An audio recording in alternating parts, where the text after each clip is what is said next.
আপনারা সবাই নিশ্চয়ই ভালো আছেন। আজকের পর্বেও আমি আপনাদেরকে ধরে ধরে দেখিয়ে দিব ডক্টর জাহেদ কিভাবে কথার মার পেঁচে আমাদেরকে বিভ্রান্ত করার চেষ্টা করে চলেছেন। মতলববাজ জাহেদের শব্দচয়ন লক্ষ্য করুন। বলেছেন, প্রধান উপদেষ্টা প্রতি মাসে একটা করে বিদেশ সফর করেছেন। তিনি কেন এত বিদেশে যাচ্ছেন? খেয়াল করুন, রাষ্ট্রীয় সফর না বলে বিদেশ শব্দটা ব্যবহার করার মাধ্যমে এই মতলববাজ সাধারণ জনগণকে উস্কানি দিচ্ছেন। জাহেদ বললেন, প্রধান উপদেষ্টা মাত্র একটা দ্বিপক্ষীয় সফর করেছেন। তাচ্ছিলের সাথে যোগ করলেন যে বাকি সব সফরগুলো কেবল বিভিন্ন অনুষ্ঠানে যোগ দেওয়ার জন্য, সেই সূত্রে কারো কারো সাথে যোগাযোগ করা, বসা ইত্যাদি। তো জাহেদ সাহেব, সেই অনুষ্ঠানগুলোর নাম কি কি? জাতিসংঘের সাধারণ অধিবেশন একটা নিছক অনুষ্ঠান, তাই না? বিমস্টেক সম্মেলন একটা খামোখা অনুষ্ঠান ছিল, তাই না? সুইজারল্যান্ডে বিশ্ব অর্থনৈতিক ফোরাম একটা অর্থহীন অনুষ্ঠান ছিল, তাই না? প্রতিটা মিটিংয়ে গিয়ে ডজনখানেক রাষ্ট্র ও সরকার প্রধানদের সাথে সাক্ষাৎ করাকে আপনার জাস্ট কারো কারো সাথে কথা বলা মনে হয়, তাই না? হাসিনাকে ফেলে দেওয়ার পর পাল্টা অভ্যুত্থানের যে সংকটময় সময়গুলো যাচ্ছিল, সে সময়গুলোর কথা কি মনে নাই ডক্টর ডিমেনশিয়া?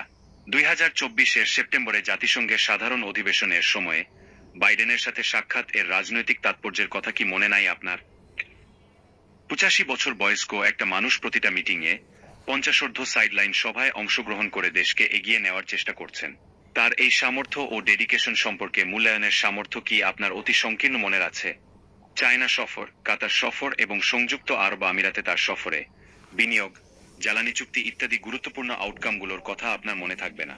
বিভ্রান্ত করার উদ্দেশ্য না থাকলে আপনি বরং বলতেন, দ্বিপক্ষীয় সফর না হওয়া সত্ত্বেও প্রধান উপদেষ্টা কিভাবে বহুপাক্ষিক সভাগুলোকে দ্বিপাক্ষিক সফরের প্ল্যাটফর্ম বানিয়ে তার সময়টাকে কাজে লাগিয়েছেন।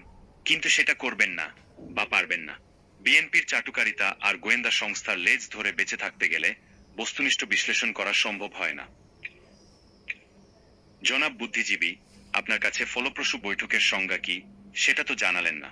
ভারত, আওয়ামী লীগ, ওয়াকার এবং আপনার মতো মতলববাজদের অপপ্রচারের সাথে যুদ্ধ করে ইউনূস আজকের এই দিন পর্যন্ত টেনে নিয়ে এসেছেন, যে কারণে তারেক রহমানের সাথে তার বৈঠকটা হচ্ছে। ফলপ্রসূতার সংজ্ঞা আপনার মতো ধান্দাবাজের ডিকশনারি থেকে খুঁজে পাওয়ার দরকার নেই। জাহেদ সাহেবের শয়তানিগুলো লক্ষ্য করে দেখেন। উনি বলছেন, খুব কোর কিছু কনস্টিটিউশনাল রিফর্মের ইস্যু ছাড়া বাকি সবকিছু বিএনপি মেনে নিয়েছে, তাই নাকি জাহেদ সাহেব? তো কোর ইস্যুগুলো কি? সেগুলো কিন্তু তিনি চাপিয়ে গেলেন। কারণ কি জানেন? ওই কোর ইস্যুগুলোর মধ্যে সংস্কার প্রস্তাব আছে যে কোনো দল থেকে পরপর 2বার প্রধানমন্ত্রী নির্বাচিত হতে পারবে না এবং একই ব্যক্তি পার্টির চেয়ারম্যান হতে পারবে না। ঠিকানায় খালিদ মহিউদ্দিন অনুষ্ঠানে খালেদ কিন্তু এই প্রশ্ন করেছিলেন এই ভণ্ডকে। তিনি স্বভাব সুলভভাবেই এড়িয়ে গেছেন। জাহেদ সাহেব, আপনি বিএনপিকে ভেঙে ফেলার কথা বললেন কেন? কি কারণে আপনার মনে হলো যে সরকার